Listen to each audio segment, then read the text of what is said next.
Let's do Carolyn Bessette-Kennedy's 3 style words. And I'm wearing my headband in honor. Honestly, I want to say chic, chic, and chic, but let's get into it. I think that Carolyn Bessette-Kennedy's 3 style words are classic, minimal, and elegant. I chose classic because a lot of what she wore were really classic pieces. So we had a lot of LBDs, a lot of simple sweaters, turtlenecks, button downs, denim, wool coats, just a lot of classic silhouettes, very timeless, very simple. I think some of that was a product of the 90s and also her job at Calvin Klein, but I also think it was more than that. I think that she wore super classic pieces in a way that allowed them to shine and become the statement. It was a lot of less is more, which brings us to our next word, minimal. She never overdid it, and that's sort of what I was saying before. She allowed the classic pieces to shine, and therefore she allowed her beauty and her personal style to shine as well. There was never an abundance of embellishment or print, never too many accessories. When she did an accessory, it was like a delicate shoe, a nice little pair of small sunglasses, a headband. It was all very pared back, and as a result, I think that the focus became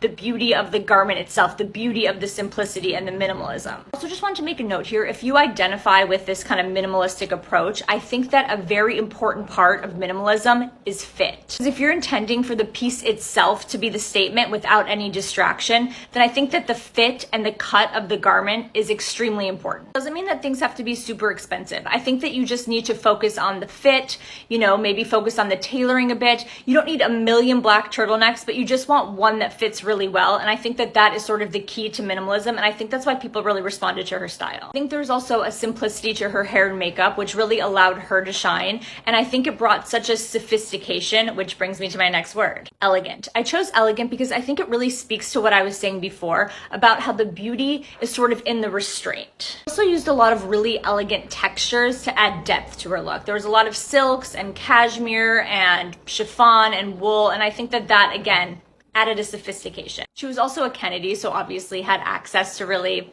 elegant pieces, but I think that that's also something. I think that there was such a restraint there, and I think that that is elegance, and I think that that is sort of what I'm saying. She really relied on the classics, she kept it so pared down, and it just felt so sophisticated and elegant. What do you think? Do you agree?